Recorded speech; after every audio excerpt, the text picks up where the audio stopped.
नमस्कार, मैं हूं निशीथ राणा। पॉलिटिकल आइडिया के इस अंक में आप सबों का बहुत बहुत स्वागत है। 25 से 30 फिर से नीतीश, इसी स्लोगन के साथ पिछले बिहार चुनाव में एनडीए उतरी थी और जनता ने भरोसा भी जताया था। लेकिन नीतीश जी 26 के शुरुआत में ही और बिहार छोड़कर दिल्ली कूच कर गए हैं। तो अब जो बिहार की राजनीतिक परिस्थिति बनी है, बिहार में अगला मुख्यमंत्री कौन बनेगा, इस विषय पर हम चर्चा करेंगे पॉलिटिकल आइडिया के संपादक प्रदीप कुमार जी से। क्या प्रदीप जी, क्या स्थिति है, कौन बनेगा अगला मुख्यमंत्री? देखिए निशीथ जी, सबसे पहली बात है कि हम लोग लगातार 2 दिन से बातचीत कर रहे हैं कि बिहार का मुख्यमंत्री कौन होगा इस बार बीजेपी से। देखिए बीजेपी, एक बात तय है कि अगर आप बीजेपी के ट्रैक रिकॉर्ड को देखिए, अलग अलग राज्यों में जिस प्रकार के लोगों को बीजेपी ने विगत वर्षों में चेहरा बनाया है, ठीक है, तो ये दावे से कहा जा सकता है कि एक पर्टिकुलर क्वालिटी उस व्यक्ति के अंदर भारतीय जनता पार्टी देखती है। पर्टिकुलर क्वालिटी मतलब सबसे पहला होता है बीजेपी का सोशल इंजीनियरिंग। आपको याद होगा मैंने कल कहा था कि बीजेपी उस जाति से कम किसी कीमत पर नहीं बनाएगी किसी भी राज्य में जो जाति उस सबसे बड़ी संख्या है जिसकी, ठीक है। क्योंकि बीजेपी का ये अनुभव है कि जब संख्या बल और सत्ता बल दोनों मिल जाता है तो फिर लालू यादव का जो राज्य में हुआ कि लालू प्रसाद यादव यादव जाति के, और जब सत्ता भी मिल गई तो संख्या बल में भी सबसे बड़ा सबसे मजबूत जाति, ठीक है। और जब सत्ता मिल गया तो सत्ता और संख्या दोनों मिलकर अराजकता उत्पन्न हो गई। हरियाणा में देखिए, जब जब जाट मुख्यमंत्री बना है, तब जब जाट राज आया है तो जाट जाति के लोगों ने सब पर, और जितनी छोटी कमजोर जातियां हैं सब पर जो है, तो इसीलिए बीजेपी, मुझे लगता है कि जो नाम अभी चल रहा है, ठीक है, नित्यानंद राय, सम्राट चौधरी, ठीक है, ये बड़े नेता हैं। मैंने कल भी बताया था कि सुशील मोदी के जाने के बाद बिहार बीजेपी में सबसे बड़े नेता, सबसे बड़ा कद नित्यानंद राय का है। सम्राट चौधरी डिप्टी सीएम है बिहार में, प्रदेश अध्यक्ष रह चुके हैं, नेता विधान परिषद में नेता विधायक दल रह चुके हैं, भाजपा के बड़े नेता हैं। लेकिन मुझे नहीं लगता मुख्यमंत्री बनेंगे। और कल मैंने बताया था मित्रों कि उस क्षेत्र से इस बार बीजेपी का मुख्यमंत्री होगा, मिथिलांचल से होगा, ठीक है, मिथिलांचल से होगा मुख्यमंत्री। इसलिए कि मित्रों 2020 याद कीजिए, जब एनडीए और जो महागठबंधन है उसके बीच आंकड़ों का फासला मात्र 12,000 वोट का था, तब नीतीश कुमार अगर मुख्यमंत्री बने थे 2020 में तो उसमें सबसे बड़ी भूमिका थी मिथिलांचल की। दरभंगा, मधुबनी, समस्तीपुर, सहरसा, ठीक है, ये जो इलाका है वो इलाका, सुपौल, मधेपुरा, ये सब जो इलाका है वो इलाका छिट्टा भर भर के सीट दिया था बीजेपी को, ठीक है। तो बीजेपी की सरकार बनी, उसमें मिथिला का सबसे बड़ा रोल था, ठीक है। मुजफ्फरपुर याद कीजिए, वैशाली, तो ये वो इलाका है जहां पर कि बीजेपी इस बार भी चुनाव में देखिए तो लगभग 90% का एनडीए का स्ट्राइक रेट है इस एरिया में, ठीक है। यानी मिथिला को जो है एक बड़ा गिफ्ट मिलने जा रहा है। आपके बातचीत से तो ऐसा लग रहा है कि इस बार मिथिला की बल्ले बल्ले है।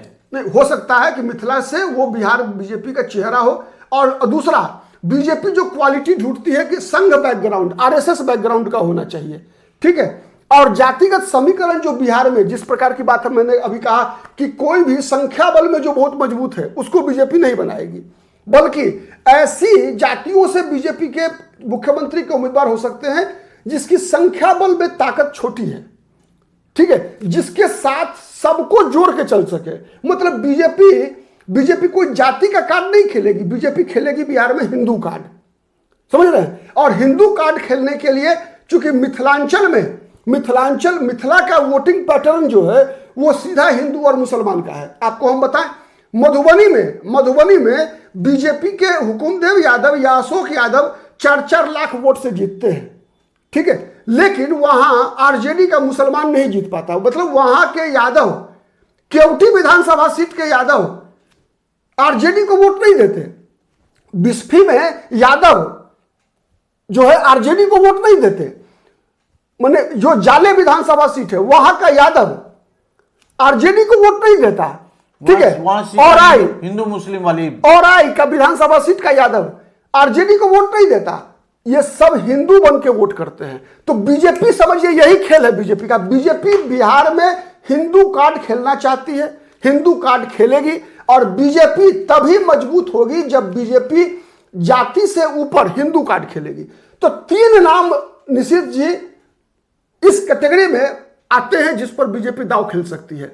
अगर बीजेपी किसी ओबीसी को बनाएगी मुख्यमंत्री, ओबीसी, ठीक है, तो संजय सरावगी का नाम इस मामले में जो है ऊपर रहेगा। प्रदेश अध्यक्ष बनाया है अभी बीजेपी ने 2 महीना पहले संजय सरावगी ओबीसी से आते हैं, विद्यार्थी परिषद से, छात्र जीवन से रहा है, संघ के स्वयंसेवक रहे हैं, ठीक है, और जिस जाति से आते हैं उस जाति की आबादी बहुत कम है, मारवाड़ी समाज से, ठीक है, पिछड़ा वर्ग से भी है। कोई ध्रुवीकरण नहीं होगा कि मारवाड़ी इस जाति के व्यक्ति को क्यों बना दिए आप, ठीक है, मतलब कोई एंटी पोलराइजेशन नहीं होगा। दूसरा नाम बता रहे हैं आपको हम, वीरेंद्र पासवान, रोसड़ा के विधायक है वीरेंद्र पासवान, रोसड़ा समस्तीपुर के, और दूसरी बार जीत कर आए हैं, आरएसएस के प्रचारक रहे हैं, आरएसएस के प्रचारक रहे हैं, और सज्जन है, क्षेत्र में बहुत ही शालीन और अच्छी छवि है।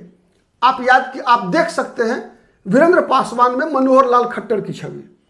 भाई सरावगी जी तो बड़ा नाम है, वो तो चर्चा में ना रहते हुए भी एक बहुत बड़ा चर्चा का विषय है, लेकिन जो नाम आप वीरेंद्र पासवान जी का ले रहे हैं ये तो कहीं कोई चर्चा ही नहीं है इस नाम की। तो यही बात तो आप बताइए, बीजेपी ने जब जब किसी नए व्यक्ति को मुख्यमंत्री बनाया है उसका चर्चा रहा है क्या? आप बताइए कि जब ही राजस्थान में भजन लाल शर्मा मुख्यमंत्री बने थे तो उससे पहले चर्चा था क्या? नायब सिंह सैनी के मुख्यमंत्री बनने से पहले नायब सिंह सैनी की चर्चा थी क्या?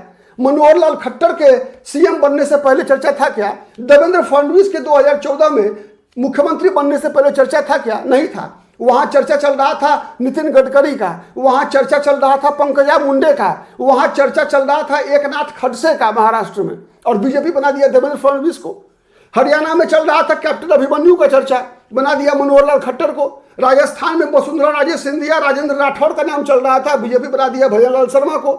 ठीक है, बिहार भी इस बार फिर से एक नया नाम लेकर सामने आएगी, ऐसा लग रहा है कि एक और बड़ा सरप्राइज मिलने जा रहा है। और तीसरा एक और नाम चल रहा है, बता रहे हैं आपको हम, जो संभावना है। देखिए एक बात हम सबसे पहले डिस्क्लेमर दे देते हैं, बीजेपी के बारे में कुछ भी प्रेडिक्ट करना मुश्किल है, लेकिन जिन नामों, चूंकि आज जब तक मुख्यमंत्री नहीं बनता है तब तक हम कई ऐसे उम्मीदवार जिस पर भारतीय जनता पार्टी की मुहर लग सकती है, तो उन संभावित उम्मीदवारों के बारे में आपको बता रहे हैं जिन गुणों के आधार पर, या विरोधियों के लिए अवगुणों के आधार पर, ठीक है, विरोधियों के लिए, जो बीजेपी के विरोधी हैं उनके लिए वो अवगुण है।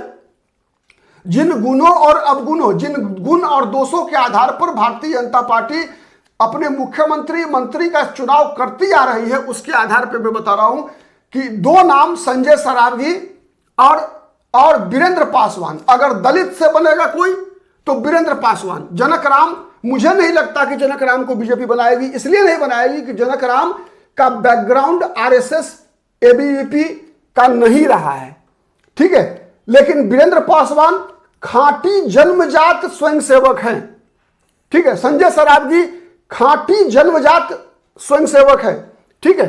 तीसरा जो एक स्वयंसेवक नहीं है, लेकिन वर्तमान जो बिहार की राजनीति है, जो वोट बैंक की राजनीति है, उस राजनीति में सबसे एक बड़ा मास्टर स्ट्रोक बीजेपी अगर चलेगी मित्रों, तो कोई ना कोई अति पिछड़ा बिहार का मुख्यमंत्री बनेगा। और इस बात ये प्रयोग कर सकती है, और मैं बताऊं, इस बात की पूरी संभावना है, सबसे ज्यादा संभावना अगर है बिहार में कि बीजेपी किस जाति का मुख्यमंत्री बनाएगी, तो आप नोट करके रख सकते हैं मित्रों, 90% मैं दावे से कह रहा हूं, 90%, 10% तो मैंने कहा कि केवल अमित शाह और नरेंद्र मोदी को पता है, 100%, ठीक है, लेकिन 90% में मैं बता रहा हूं किसी अति पिछड़ा के बेटा या बेटी को बनाएगा बीजेपी।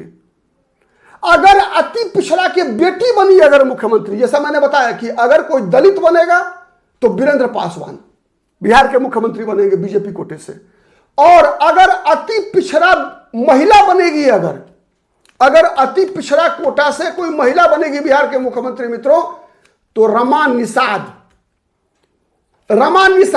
अजय निषाद की पत्नी, कैप्टन जय नारायण निषाद की बहू, जो मुजफ्फरपुर के औराई विधानसभा सीट से इस बार चुनाव जीत कर आई है।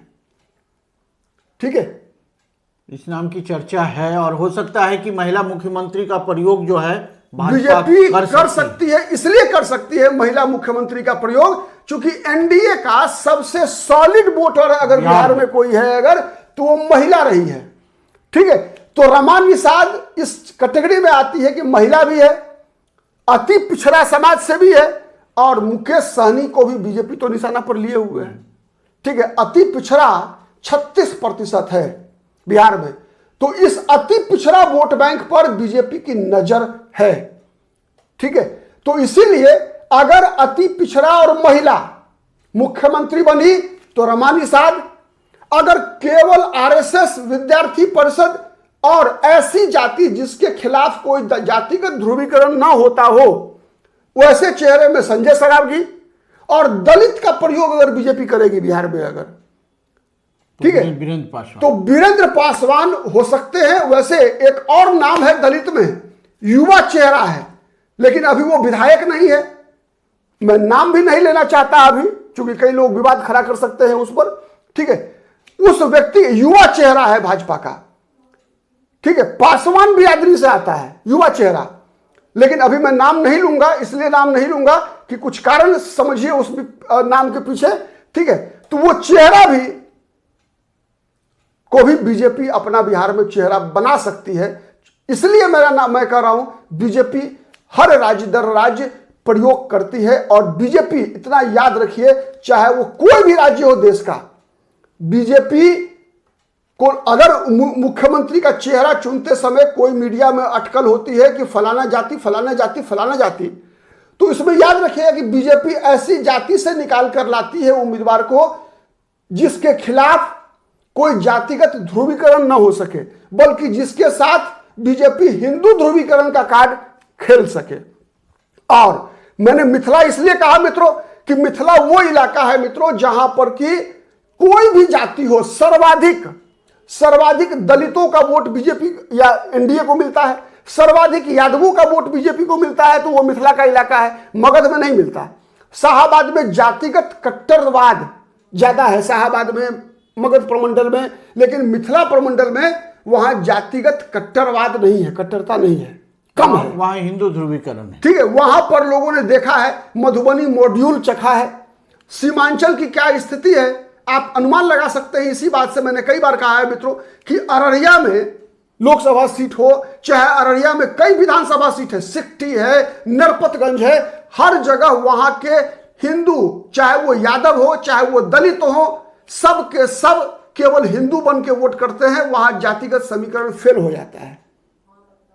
ठीक है, तो ये जो फॉर्मूला है बीजेपी का, बीजेपी जब किसी राज्य में सरकार बनाती है तो केवल 5 साल के लिए नहीं बनाती है। आप इतिहास पलट के देखिए, बीजेपी लंबा खेल खेलती है और इस लंबा खेल के लिए जो आने वाले दिनों में जो खेल होने वाला है, उस खेल का केंद्र बिंदु अगर कोई बनेगा, कहीं बनेगा मित्रों, तो वो इलाका है मिथिला का इलाका। ठीक है, आज आप देख रहे हैं कि सीमांचल को बांटने की बात हो रही है। खैर, ये एक गलत प्रयोग होगा, कभी और इस पर चर्चा करेंगे। सीमांचल क्यों, आज सीमांचल में चिकन नेक, आज आर्मी को बेस बनाना पड़ रहा है वहां किशनगंज में, क्या ऐसा कारण है उसका? क्यों नहीं आर्मी को बेस जहानाबाद में बनाना पड़ा, क्यों नहीं बक्सर में बनाना पड़ा है आर्मी का बेस? प्रदीप जी, इस विषय पर हम लोग अगले अंक में चर्चा करेंगे। आज हम लोग केवल अभी कयास ही लगा सकते हैं। भारतीय जनता पार्टी किस चेहरा को आगे लेकर आती है, देखने की बात होगी। इस अंक में इतना ही, धन्यवाद, नमस्कार।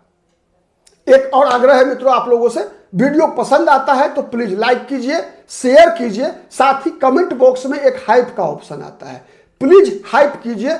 और यदि अब तक पॉलिटिकल आइडिया को सब्सक्राइब नहीं किया है तो प्लीज सब्सक्राइब कीजिए।